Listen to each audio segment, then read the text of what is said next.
Feeling good. Just another day of training. My name is Jesse Bam Rodriguez, 25 years old. I am born and raised in San Antonio, Texas. Training out here in Riverside, Moreno Valley. Since the beginning of my career, I was training alongside world champions. So just being able to pick that up firsthand, and I think that's a huge advantage. I'm surrounded by greatness, so how can I not become great myself?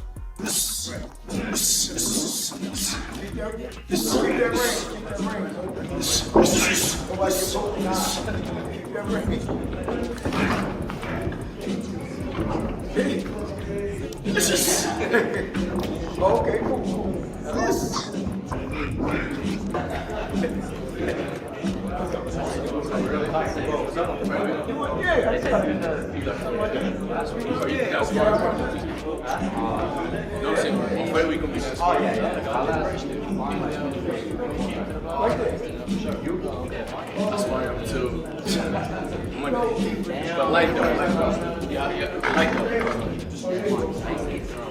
Hey Boots, is he tougher than Karen? You've talked with him, of course. What do you think, Bam? I don't know, probably.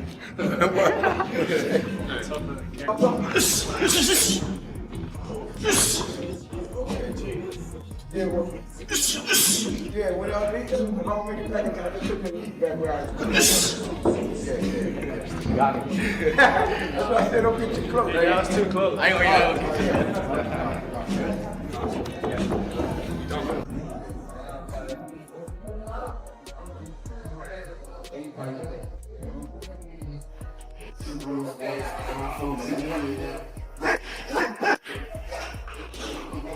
Stylistically, I know I'm going off on Bam because I'm a big fan, but you know, I think stylistically, he may be one of the most difficult guy in the world to fight, other than Crawford.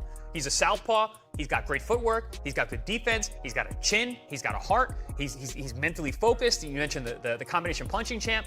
He hits the head, the body, everything. I mean, the first knockdown when he knocked down Estrada, uppercut, 1-2, bang. It was perfect, right on the money. Like the champ says, like playing a video game. As June 13th, 2026 rapidly approaches, current unified junior bantamweight kingpin Jesse Bam Rodriguez is intensifying his camp to face WBA bantamweight belt holder Antonio Vargas at Glendale, Arizona's Desert Diamond Arena. Just weeks out from this pivotal title collision, fresh viral training clips have surfaced showing Rodriguez grinding alongside Jaron Boots Ennis. Interestingly, Ennis is currently gearing up for his own massive super welterweight unification clash against Xander Zayas, scheduled for June 27th at Brooklyn's Barclays Center. Seeing these two elite pugilists link up in the gym has completely stunned the boxing community, considering they are both on the cusp of career-defining nights. As undisputed titans of their respective weight classes, this unexpected partnership highlights a mutual dedication to pushing their limits and securing their boxing legacies.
Placing the spotlight firmly on Rodriguez reveals a generational talent, actively cementing his status on the prestigious pound-for-pound lists. The sensational two-division tight list currently sits on a collision course with arguably the sport's most fearsome puncher, Naoya Inoue, fresh off capturing the undisputed super bantamweight crown by dismantling Junto Nakatani inside Japan's iconic Tokyo Dome. Experts widely agree that Rodriguez stands alone as the solitary lower weight threat, possessing the tools to truly test the monster inside the squared circle. However, that fantasy matchup heavily relies on bypassing Antonio Vargas first, an extremely motivated champion ready to play spoiler. A victory for Vargas would instantly shatter the highly anticipated Trans-Pacific mega fight that combat sports enthusiasts are currently begging to see materialize.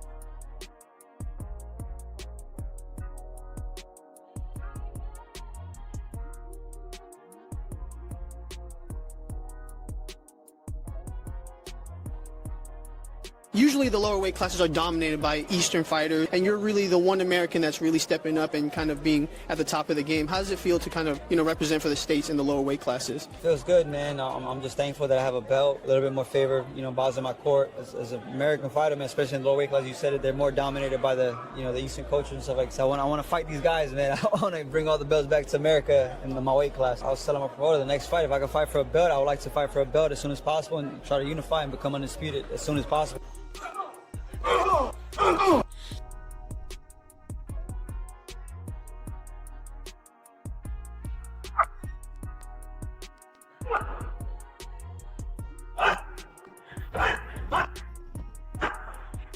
While the WBA champion certainly harbors dreams of ruling the lighter divisions, attempting to decode the puzzle of Jesse Rodriguez borders on the impossible right now.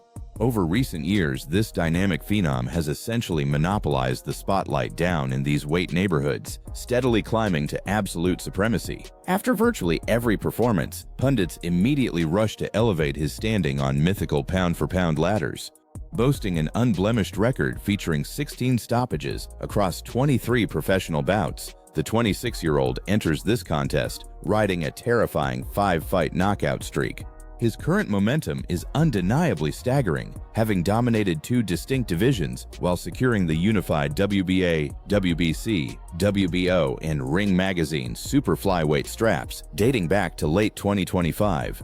This spectacular run seamlessly followed his 2022 WBC super flyweight reign and his stellar campaign holding the unified IBF and WBO flyweight hardware through 2024. Prompting Matchroom's Eddie Hearn to continuously shower his rapid multi-division conquest with immense praise. Yeah, I've got to thank Kevin Rooney as well, who's our sort of matchmaker in the US, who spotted Bam a long time ago. I mean, Kevin comes to me with a lot of young fighters, and some go on to, they're all good fighters, but some obviously go on to be special. And Robert Garcia told me many years ago, look, honestly, take a chance with this kid. He's so good, he's this, and he was a light flyweight. I just thought, we don't really have a lot of light flyweights, but I put him on a show, he looked good.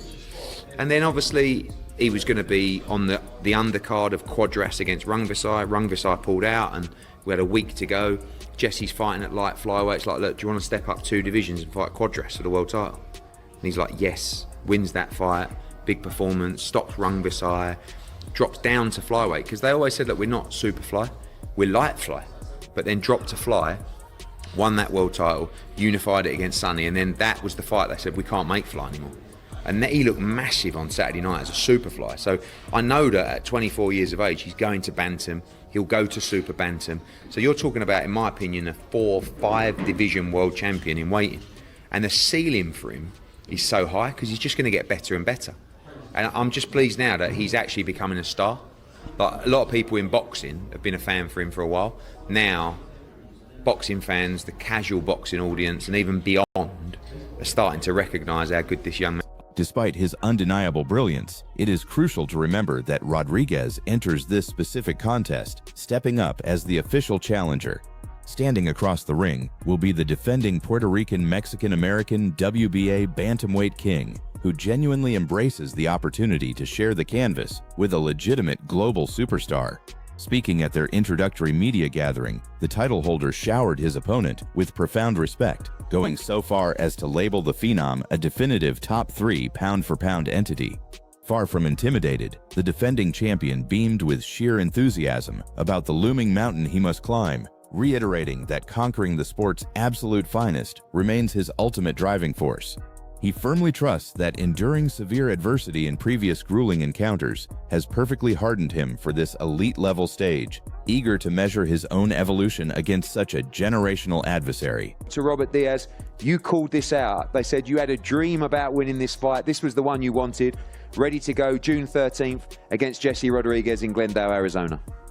Yeah, I'm really excited, man, because like he said, Bam is one of the best fighters in the sport right now. Top 3, pound for pound. So I want to challenge myself with a guy like him, and I look forward to giving the fans a good fight. Obviously, your pedigree is sensational, amateur and pro as well, an Olympian in 2016. But over the last couple of years, you've had to go into the Lion's Den. What's that experience been like for you to prepare you for a fight like this? Those tough fights in Japan, and I guess especially coming off the Hager fight as well, which was a sensational fight. Yeah, it's definitely been good experiences for me as a fighter. You know, I'm still growing, I'm still developing, and it's definitely helped me to learn and grow. And I'm looking to put those experiences, you know, to the test, because he's on another level. So I look forward to, like I said, giving the good fans a good fight. Bam is kind of like, I know he's a rival on June 13th, but it seems like every fighter that we talk to say, yeah, he's one of our favourite fighters. Now you get to face him. Is that what it's all about? I know you believe you can win this fight, that's why you're in it, but that's what you want, to face the very best in the sport and try and defeat those pound-for-pound greats. Yeah, that's the name of the sport, is to fight the best and to beat the best. So he's one of the best in the sports right now. So I really want. Fully embracing his role as the hunter rather than the hunted, the super flyweight conqueror offered his own heavy dose of mutual respect toward the reigning champion. He explicitly pointed out the defender's stellar pedigree, drawing attention to a deep amateur foundation highlighted by an impressive stint representing the United States at the Olympics, seamlessly transitioning into seasoned professional waters. While casual audiences might blindly dismiss the bantamweight title holder simply because he lacks crossover stardom, the 26-year-old phenom warned that he is bracing for a tremendously perilous and incredibly high-stakes firefight. Chasing a coveted championship in a third distinct weight class, up at the 118-pound limit, has seemingly ignited a fresh fire within him, providing drastically more fuel than a routine, run-of-the-mill defense ever could. Furthermore, competing under the bright lights of Phoenix feels like fighting in his own backyard, and he thrives on these exact types of high-pressure, dangerous scenarios to unlock his maximum potential. Back again, just said before Antonio got on the stage, challenger this time. It's pretty fun, right? Pretty cool. You've been defending those belts, you've been collecting those belts. Now a new challenge up at 118. Yes, sir. Antonio Vargas, like you said, he's a U.S. Olympian, has a lot of experience in the amateurs and the pros as well. He's a tough fighter. He has good speed. So I'm expecting a very tough fight. A lot of people are writing him off just because he doesn't have a big name, but come June 13th, I'm expecting a great fight, a tough fight from Antonio Vargas, and it's just going to make that much of a better fight. It's going to be a lot of fireworks, so tune in. Yeah, I guess that makes him dangerous. The fact that he's young, the fact that, you know, not naive, but yet to be in those massive fights, the excitement of that, the pedigree, the CV, amateur and pro as well. This is a real live dog, a live opponent. You've got to be at your very best. Yeah, for sure. These kind of fights are the fights that bring out the best in any kind of boxer. You know, high stakes, a lot to lose, a lot to gain as well. So I think both of us coming in with that mentality is going to make a great fight.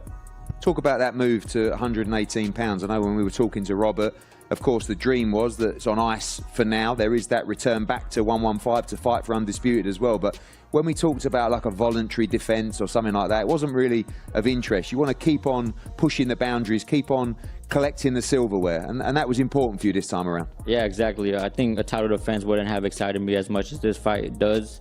Moving up to another division, trying to conquer another world title against a fighter like Antonio Vargas will push me that much more inside the gym and make me go out there and perform a lot better. That recent press gathering also dropped a fascinating piece of untold history, casually unveiling a shared past between the two fierce competitors.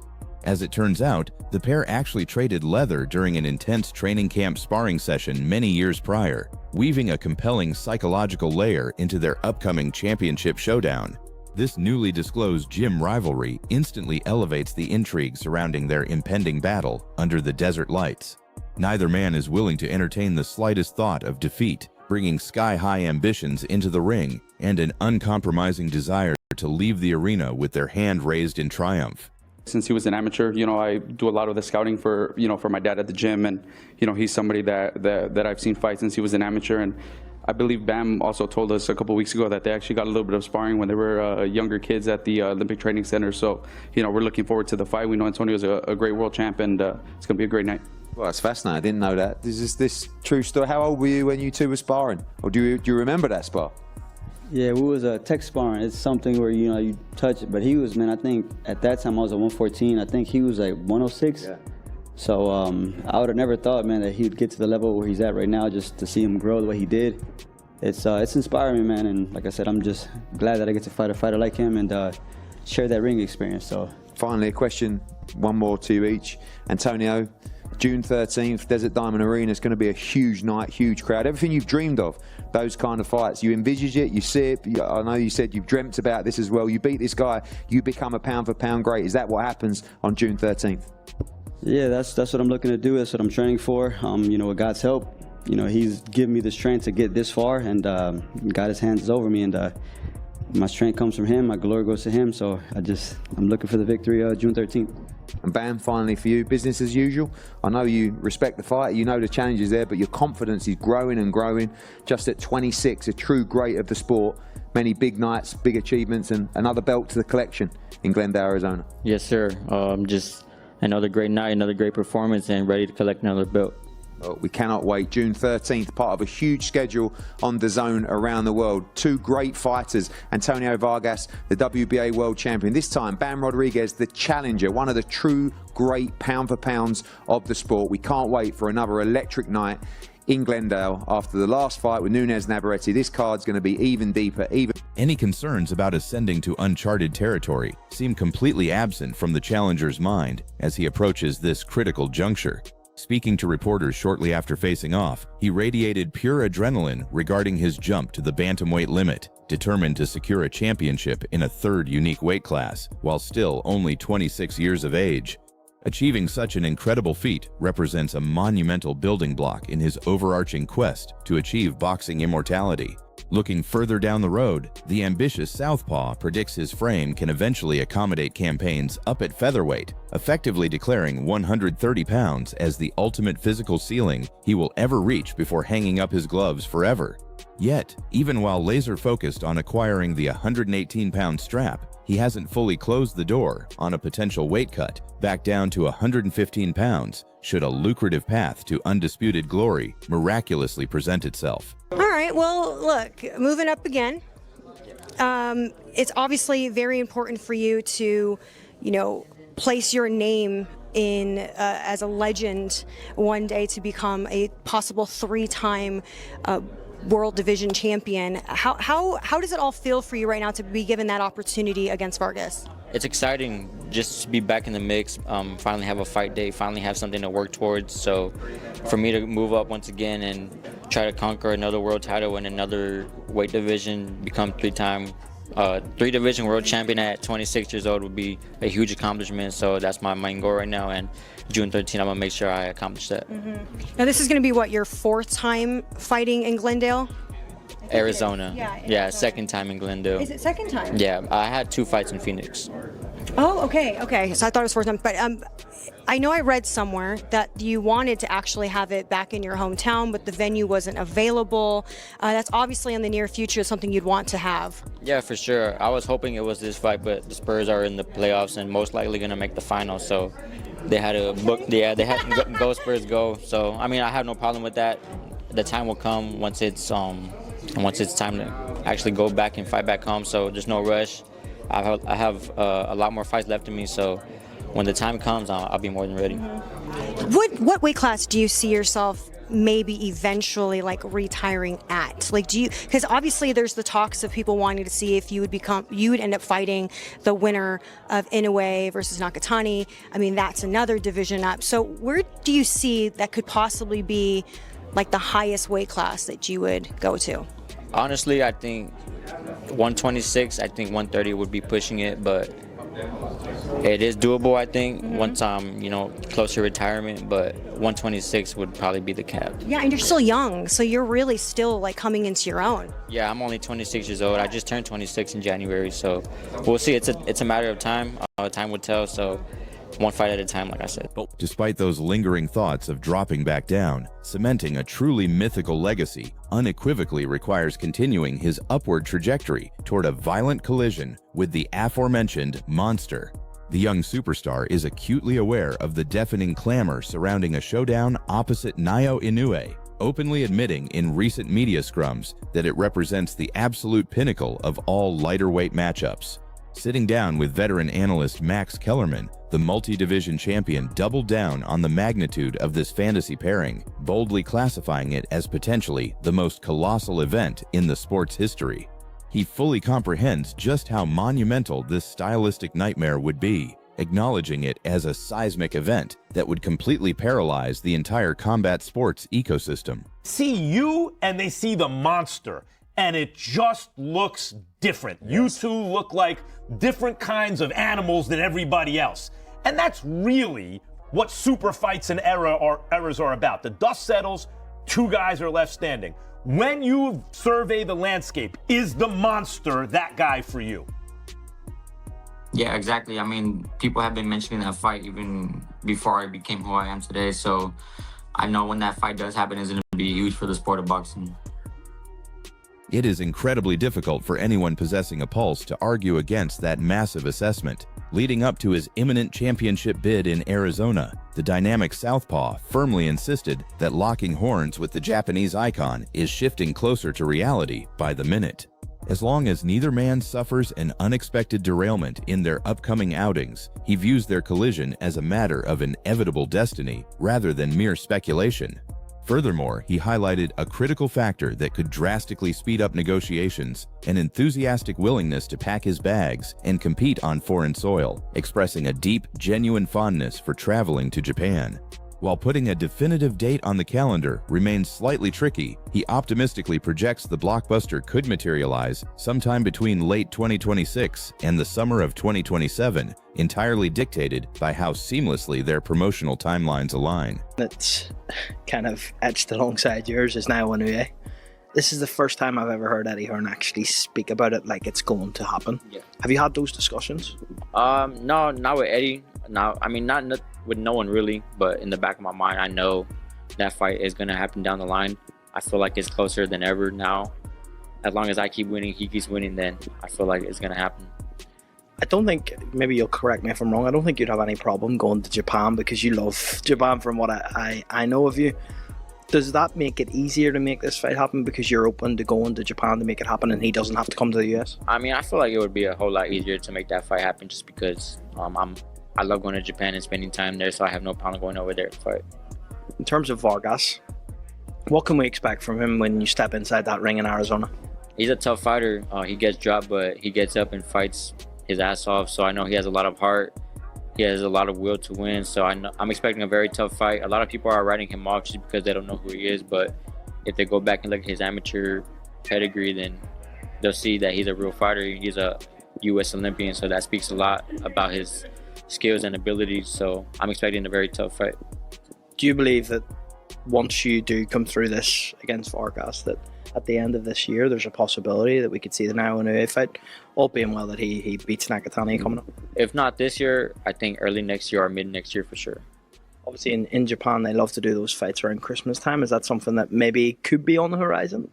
I mean, I don't know too much about that. I'm just ready to fight whenever the time does approach. Shifting the perspective slightly, highly respected trainer Boots Ennis, father to the previously mentioned Boots, recently poured massive accolades onto the surging phenom, declaring him one of the absolute most elite practitioners currently lacing up gloves globally. The veteran coach marveled at the young star's flawless technical abilities inside the ropes, completely astonished by the sheer volume of world championships collected in such an incredibly brief professional tenure. Beyond his vicious in-ring capabilities, Boots was particularly struck by the kid's remarkable mental fortitude and overall demeanor during fight week. He noted the chillingly relaxed aura the champion carries, right before stepping into danger, casually suggesting he might be the most remarkably poised and emotionally regulated warrior he has ever had the pleasure of observing. Little Bam, you know what I mean? How good is he, Mr. Boots? Bam, remember Bam's still young too. Bam can be greater than what he is now, you know what I mean? He's one of the greats, man. For pound, young as he is. What did you see in that fight? I see Bam taking his time. You see how relaxed he was. Took his time, relaxed. Box when he wanted to box, use his jab, then fight him inside. And he's so comfortable, man. You know what I mean? A great fighter, man. He's a great fighter. Excellent footwork. Good. Right. Like you always preach angles and shifting. Yep. Is he one of the best examples of that in boxing? Oh yeah, he does it. He does. I mean, he's real good, man. He's real good. There ain't nothing you really say nothing about him. And he comes to fight. Yeah. You know, he comes to fight. He'll box you. He'll fight you. You know what I mean? He got it all, man. Now, you always critical of dudes that talk too much. At the press conference, the face-off, the guy was doing a lot of rapping, talking about what he was going to. Yeah, Bam was real calm. That's what I'm talking about. Are those the guys that you got worried about? Them the guys you worry about, the ones that don't run their mouth and don't say how they say nothing. And Bam is one of them. You know what I mean? You got Boots. You know what I mean? And really, if you look at it, you got Virgil. Virgil don't really run his mouth unless somebody say something. You know what I mean? These guys, them the guys you look out for when it comes down to fighting. You know what I mean? They sneak right up on you before you know it. Facts. Yeah. What's a good fight for Bam next? Everybody wants to see either Nakatani or Inoue. In a way, yeah. I think right now. Expanding on their profound gym connection, the Philadelphia-based trainer explained that his familiarity with the brilliant 26-year-old stretches back extensively. He dropped a fantastic nostalgic nugget, recalling times during the grueling amateur circuits when his son and the sensational multi-division champion actually bunked together as roommates on the road. Pivoting back to the hottest topic in the lighter divisions, the experienced cornerman also weighed in on the looming shadow of the Japanese powerhouse. Echoing the exact sentiments of the fighters themselves, the legendary coach emphatically agreed that a unification war with Naoya Inoue stands as arguably the most spectacular matchup the sport could possibly construct today. Yeah. What's a good fight for Bam next? Everybody wants to see either Nakatani or Inoue. In a way, yeah. I think right now, you gotta move up to fight them guys. Yeah, so Inoue's at 22. Yeah. He's at 15. Right. So whoever at 15, who had 15? I think it's one more belt to get. Well, once we get that one more belt, then he probably can move up. I'd like to see him fight either one of them guys. Yeah. I wouldn't rush it though right now. He's still young. Yeah, he's still You know what I mean? 24. That's what they do. They ruin a lot of them young fighters, man. Pushing them, keep on pushing them and pushing. You know what I mean? Till some of the fights that really don't need right now. You know? How long have you known Bam? Oh, I've been watching Bam for a long time. You know what I mean? What, since the amateurs? No, I don't remember Bam in the amateurs. I don't remember. I remember Bam was telling me that Boots was his roommate when they went away to Colorado. Yeah, I forgot about that. Yeah. That was a while ago too. Yeah. Since the amateurs, I've been knowing it there. I've been knowing him since the amateurs though, but I forgot that he was with Boots in the room. That room. The global fighting community remains intensely fixated on watching this generational talent finally cross paths with the terrifying monster, widely recognizing it as an absolutely essential chapter for modern pugilism. Obviously, everything hinges entirely upon handling the highly dangerous Antonio Vargas assignment first. Any slight lapse in concentration, resulting in a shocking upset, would instantaneously obliterate the meticulously laid plans for that epic trans-Pacific war. Nevertheless, pundits and fans alike overwhelmingly back the surging phenom to secure the victory in Glendale, especially amid swirling rumors that power broker Turki Al-Alshik is already laying the financial groundwork for a Tokyo mega event in 2027. We want to know exactly where you stand on all this madness, so drop your official predictions for this upcoming Arizona title fight down below. Do you genuinely believe we are guaranteed to witness that undisputed mega clash in Japan 12 months from now? Make sure to hit that like button, subscribe to the channel, and smash the notification bell to stay locked into all our latest combat sports breakdowns. And we will see you back here for the next one.